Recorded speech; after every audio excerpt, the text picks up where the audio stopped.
تو ان کا ایمان یہاں پر آ کے خراب ہوتا ہے کہ جب ہر چیز لکھی ہوئی ہے تو پھر ایسا کیسا مذہب ہے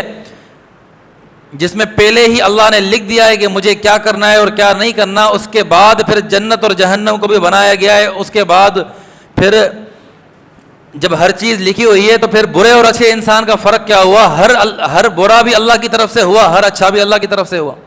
جب ہر چیز لکھی ہوئی ہے۔ اس کو سمجھنے کی ضرورت ہے کہ اللہ پاک نے ہمیں تقدیر کے ساتھ پابند نہیں کیا، اس بات کو زیادہ سمجھنے کی ضرورت ہے، اور تمام حل جو ہے اس مسئلے کا اسی بات کے اندر ہے۔ اللہ پاک عالم الغیب ہیں، غیب کے علم کو جاننے والے ہیں۔ اللہ پاک کو پتہ ہے کہ ہم اپنے مستقبل کے اندر کون سا عمل کریں گے، کون سا عمل چھوڑیں گے، کون سا گناہ کریں گے، کون سا گناہ چھوڑیں گے۔ اللہ پاک کو اس کا علم ہے، لیکن اس کا مطلب یہ نہیں ہے کہ اللہ کے علم ہونے کی وجہ سے ہم اس کام کے کرنے کے پابند ہیں۔ اس بات کو کیونکہ ہم نے بولنے اور سننے میں تھوڑی خطا کی ہے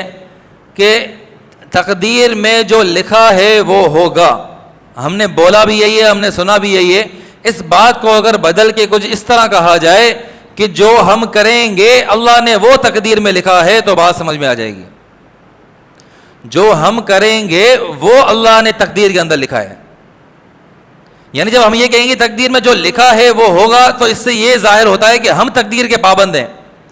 تقدیر نے اللہ نے لکھ دیا ہے تو ہم نے کیسے بھی کر کے یہی چیز کرنی ہے۔ اس بات کو اگر اس طرح سمجھا جائے کہ جو ہم کریں گے وہ اللہ نے لکھ دیا ہے، تو پھر یہ شبہ ہمارے اندر پیدا نہیں ہوگا، ہمارے دماغ کے اندر، کہ ہم تقدیر کے پابند ہیں، بلکہ یہ بات ہمارے سامنے آئے گی کہ ہم جو کرنے والے ہیں اللہ نے وہی لکھ دیا ہے، اور اللہ نے یہ بات ہمیں بتائی بھی نہیں کہ تم کیا کرنے والے ہو، وہ تو ہمارے اوپر ہی ہے کہ ہم کیا کریں، لیکن اللہ پاک عالم الغیب ہے۔ اس کی ایک چھوٹی سی مثال سمجھاؤں کہ اسکول کے اندر ایک کلاس میں بچے جب پڑھتے ہیں تو جو ان کا ٹیچر ہوتا ہے اس کو اندازہ ہوتا ہے کہ میرے بچوں کے اندر کتنی صلاحیت ہے، ان میں کون جو ہے ناکارہ ہے، کون فیل ہوگا، کون جو ہے پاس ہوگا، کون ہوشیار ہے اور کون پہلی پوزیشن لے گا۔ امتحان سے پہلے ہی استاد کو اس چیز کا اندازہ ہو جاتا ہے اس کے تجربے سے۔ تو جب امتحان ہونے سے پہلے استاذ نے کلاس کے اندر کہا کہ یار مجھے لگتا ہے کہ یہ فلاں بندہ جو ہے جس کا نام مثال کے طور پر علی ہے، یہ پہلی پوزیشن لے گا، مجھے یہ لگتا ہے کہ یہ پہلی پوزیشن لے گا، اور فلاں بندہ اس کے بارے میں مجھے یہ لگتا ہے کہ یہ بندہ پاس نہیں ہو پائے گا، یہ فیل ہو جائے گا۔ اب امتحانات ہوئے، امتحان کے اندر جس بندے کے بارے میں استاذ نے یہ کہا کہ یہ بندہ پہلی پوزیشن لے گا، اس بندے نے واقعی پہلی پوزیشن لی، اور جس بندے کے بارے میں استاذ نے کہا کہ یہ فیل ہو جائے گا وہ واقعی فیل ہو گیا۔ اب نتائج کے دن میں، رزلٹ کے دن میں جو فیل ہوا وہ آ کے کھڑا ہو جائے کہ کیونکہ استاذ نے کہا تھا کہ میں فیل ہو جاؤں گا اس لیے میں فیل ہوا، لہٰذا میرے فیل ہونے میں میری غلطی نہیں ہے، استاد کی غلطی ہے، انہوں نے کیوں کہا۔ تو یہ اعتراض کیا استاذ پر بجا ہے؟ کیا صحیح ہے؟ کیا وہ یہ اعتراض کر سکتا ہے؟ اس کو یہی جواب دیا جائے گا کہ بھائی آپ کی صلاحیت دیکھ کر استاذ نے یہ اندازہ لگایا کہ آپ امتحان پاس نہیں کر پائیں گے۔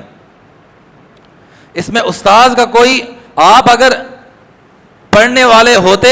تو استاذ کو اس بات کا اندازہ ہوگا یہ پڑھنے لکھنے والا بچہ ہے، یہ فیل نہیں ہوگا، تو استاذ ایسی بات کرتے ہی نہیں۔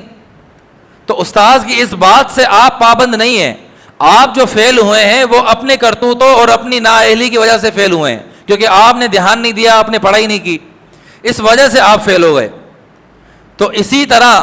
یہ استاذ تو ایک مخلوق ہے جو اپنے تجربے کے ساتھ اس چیز کو بتاتا ہے یا اس چیز کو لکھ رہا ہے، لیکن اللہ پاک تو خالق ہیں، اللہ پاک تو مالک ہیں، ان کو تو غیب کا علم ہے اور 100% علم ہے کہ یہ بندہ کیا کرے گا، یہ بندہ کیا نہیں کرے گا۔ اللہ پاک نے ہماری صلاحیت کے مطابق، یعنی ہم جو کرنے والے تھے اس کو لکھ دیا کہ یہ بندہ یہ چیز کرے گا،